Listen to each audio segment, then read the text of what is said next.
البدع والأهواء، أهل البدع العقائدية وأهل البدع السياسية.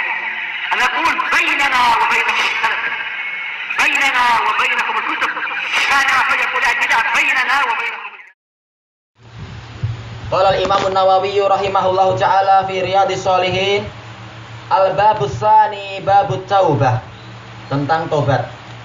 Ini bagus penyusunannya, setelah bicara masalah perbaikan hati, kemudian apa? Kemudian pembahasan masalah tobat. Barangkali ada kekeliruan dalam niat selama ini dan sebagainya. Qala al-ulama at-taubatu wajibatun min kulli dzamb. Tobat itu wajib dari setiap dosa. Semua yang namanya dosa maka wajib kita bertobat kepadanya, bertobat darinya. Fa in kanatil maksiyatu bainal abdi wa bainallahi ta'ala, kalau maksiatnya itu adalah antara hamba dan Allah Ta'ala saja, tidak terkait dengan manusia, hukukul adami, la tata'allaqu bi haqqil adami, tidak terkait dengan hak manusia, falaha salah satu syurut, maka dia memiliki 3 syarat. Ahaduha an yuqli'a anil maksiyah, dia harus berhenti dari maksiat. Maka kalau orang berbuat maksiat tapi kemudian dia mengatakan astaghfirullah tapi masih terus maksiat, maka ini tidak diterima. Seperti apa? Minum khamar, sambil minum khamar yang bilang astaghfirullah, astaghfirullah, maka itu tidak diterima. Harus apa? Iqla, harus berhenti. Wasani an yandama ala fi'liha, dia harus menyesal atas perbuatannya tadi. Adapun kalau ucapan sebagian orang, oh dulu aku ketika masih muda, aku biasa itu berjudi, minum minuman keras, bahkan orang semuanya teler, aku belum teler, aku minum terus 10 kali lipat. Nah sekarang sudah tua, dah puas dah, aku berhenti aja. Itu namanya tidak menyesal, sekedar puas saja. Maka dia harus menyesal. Yang ketiga, as-salis an ya'zima alla ya'uda ilaiha abada, yaitu dia bertekad untuk tidak kembali kepada maksiat tadi selamanya. Makanya kata Syekhul Islam, orang yang mengatakan kami tobat dari membuka syarikat minuman keras selama Ramadan, nah, ini tidak sah tobatnya. Nanti setelah itu bebas setannya. Fa'in fuqida ahadus salasah lam tasih taubatuh, kalau hilang salah satu dari 3 ini, maka tobatnya tidak sah. Syekh Ibnu Utsaimin rahimahullah mensyaratkan sampai 5. Tambahan apa? Yang pertama, harus apa? Harus di waktu diterimanya taubat. Yaitu kapan waktu diterimanya taubat? Malam yugharghir, sebagaimana dalam hadis itu, selama dia belum sakaratul maut. Adapun kalau sudah sakaratul maut, maka tidak diterima taubatnya. Wa ma lam tatlu'i syamsu min maghribiha, selama matahari itu belum terbit dari barat. Adapun kalau sudah terbit dari barat, maka tidak diterima taubatnya, sebagaimana di dalam Al-Qur'an itu. Kemudian syarat yang kelima adalah apa? Ayyakuna musliman, dia muslim. Kalau dia kafir, maka syarat tidak diterima, karena seluruh ibadah syarat sahnya adalah apa? Orangnya harus muslim. Kemudian Imam Nawawi mengatakan wa in kanatil ma'siyatu tata'allaqu bi adami, kalau maksiatnya itu terkait dengan manusia, terkait dengan hak manusia, fasyurutuha arba'ah, maka syaratnya 4. Hadhihi salasah, 3 yang tadi. Yang keempat apa? Wa an yabro'a min haqqi sahibiha, dia harus membebaskan diri dari hak saudaranya itu. Makanya pencuri tidak diterima taubatnya sampai dia mengembalikan barang yang dia curi tadi kepada pemiliknya atau kepada ahli waris pemiliknya itu kalau sudah meninggal. Atau bagaimana kalau ternyata ahli warisnya sendiri tidak diketahui?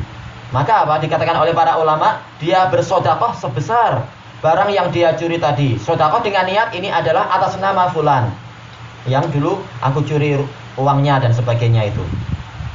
Al-muhim apa? Dia tidak boleh masih memikul barang tersebut, harus dikembalikan kepada pemiliknya. Baru syarat tobatnya itu sah. Kemudian fa in kanat malan, kalau dia adalah berupa uang, misalkan au nahwah, atau yang semacam itu, mungkin berupa apa? Tanah, atau mungkin yang lain-lain, mungkin kereta, atau mungkin pernah mencuri rumahnya. Gimana nyuri rumah ya? Nggak tahu, misalkan dibawa lari rumahnya. Mungkin main dengan jin kan, jinnya bawa lari rumahnya itu. Maka apa? Raddahu ilaih, harus dikembalikan kepadanya. Ini untuk barang-barang yang memang bisa dikembalikan. Wa in kanat hadda qadhf, kalau dia itu adalah berupa tuduhan berzina, wa nahwahu, dan yang semisal dengan itu, maka nahu minhu, maka dia memberikan hak kepada orang yang terdolimi tadi untuk membalas.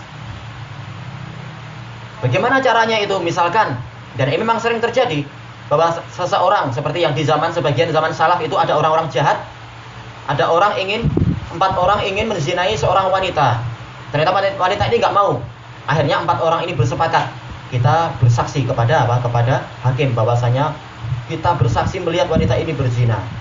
Nah, semacam itu contohnya. Sementara hakim cuma diwajibkan oleh Allah Ta'ala untuk apa?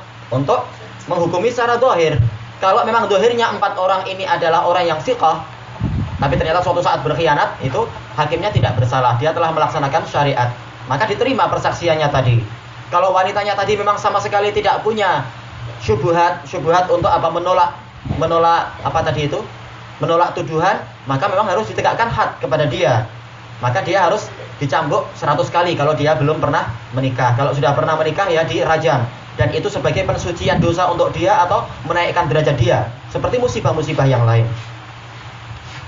Maka bagaimana setelah wanita ini misalkan dia dicambuk, ternyata suatu ketika orang tadi menyesal misalkan. Maka apa? Dia harus jujur berkata kepada wanita ini dan kepada walinya,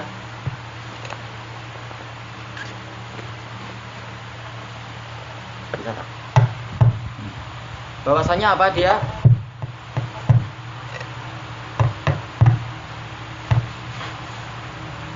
Bismillah.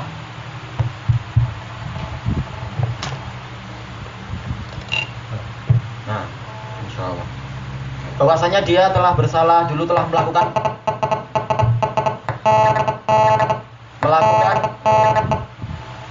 melakukan persaksian palsu.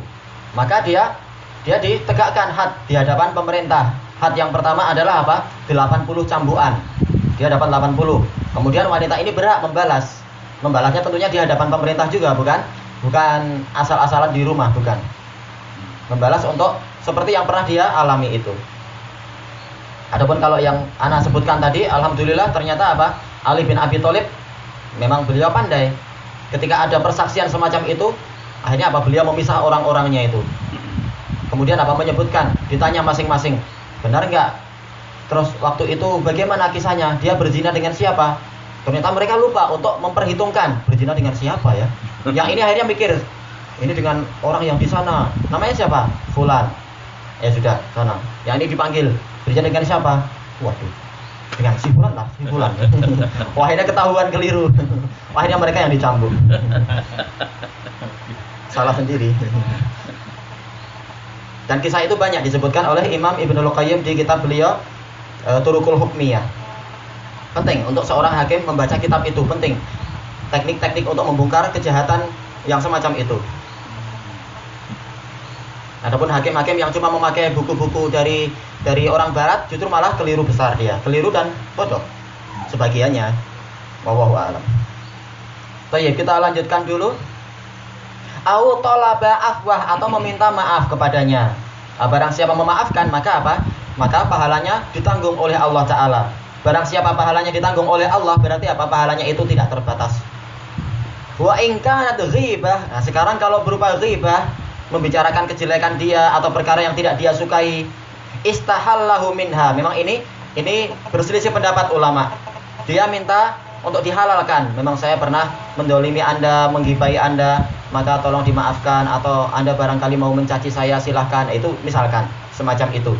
Adapun para ulama yang lain, bahkan banyak, dan ini yang dirojekkan oleh Syekhul Islam di Majmu' Fatawa dan Ibnul Qayyim di kitab beliau Madarijus Salikin, bahwasanya yang betul adalah jangan diceritakan.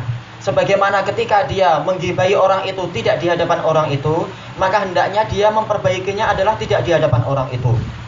Dengan cara apa? Dia puji di hadapan orang-orang yang tadi dia mendengar gibah dia. Puji dengan ikhlas dan sebagainya. Memang aku dulu keliru, aku bilang begini-begini, yang betul ternyata orangnya Masya Allah baik dan sebagainya. Kenapa? Kata Imam Ibnul Qayyim, Karena apa? Karena yang muktabar di dalam syariat itu adalah apa? Adalah islah dan juga apa? Jangan sampai terjadi mafsadah yang lebih besar. Sementara kalau orang ini dengar langsung, kita mengakui memang saya pernah begini, akhirnya yang terjadi seringnya apa? Bukan bertambah suluh, bahkan bertambah apa? Bertambah muncul kebencian, bertambah marah dan sebagainya, dan ini tidak diinginkan oleh syariat. Makanya yang betul untuk masalah ghibah, kalau selama ini hubungan kita dengan dia adalah baik, maka biar terjaga baik. Tapi apa? Kita puji dia di hadapan orang yang tadi kita mencela dia di hadapan orang itu. Itu yang dirojihkan oleh para ulama yang banyak. Adapun Imam An-Nawawi ikut pendapat sebagian ulama yang lain. Sesuai dengan keumuman bahwasanya barang siapa mendolimi seorang hamba harus apa? Mengembalikan kepada hamba itu sendiri perkaranya tadi. Assalamualaikum. Baik. Wa yajibu an yatuba min jami'id dzunub. Ini kasus lain, case lain. Dia wajib bertobat dari seluruh dosa. Jangan hanya satu dosa saja, tapi harus seluruh dosa. Ini bukan syarat. Dijelaskan oleh para ulama, ini bukan syarat sah. Jadi misalkan ada seseorang dia berdosa dengan dua dosa. Yang pertama dosa mencuri, yang kedua adalah dosa meminum khamar. Maka apa? Kalau dia bertobat dari minum khamar tapi dia tidak bertobat dari mencuri, maka sah tobatnya tadi. Adapun masalah yang dia belum bertobat itu maksudnya selain dosa dia. Tetapi apa? Tetap dia memang wajib bertobat dari semuanya. Tapi ini bukan syarat sah tobat dari dosa yang tadi. Jadi masing-masing terpisah. Kecuali kata Syekhul Islam, kalau dua dosanya ini dalam jenis yang sama. Misalkan apa? Misalkan dia suka minum khamar dan juga dia itu suka makan dadah. Ini tipenya masih sama. Tipenya adalah mukhaddirat, membuat apa? Membuat mabuk dan sebagainya. Maka kalau dia mengatakan aku tobat dari minum minuman keras, tetapi aku tidak tobat dari makan dadah, maka kata Syekhul Islam ini tidak diterima karena ini masih jenis yang sama. Sama dengan orang mengatakan aku tobat dari minum khamar yang merek berbintang, tapi aku tidak tobat dari merek misalkan apa? Musang. Itu sama aja. Sekedar mereknya beda. Karena sebenarnya intinya sama. Maka syarat harus apa itu? Harus tobat dari jenis itu semua memang. Itu secara khusus. Adapun secara umum memang kita wajib bertobat dari semua dosa, memang wajib. Baik, ilahuna wallahu ta'ala a'lam.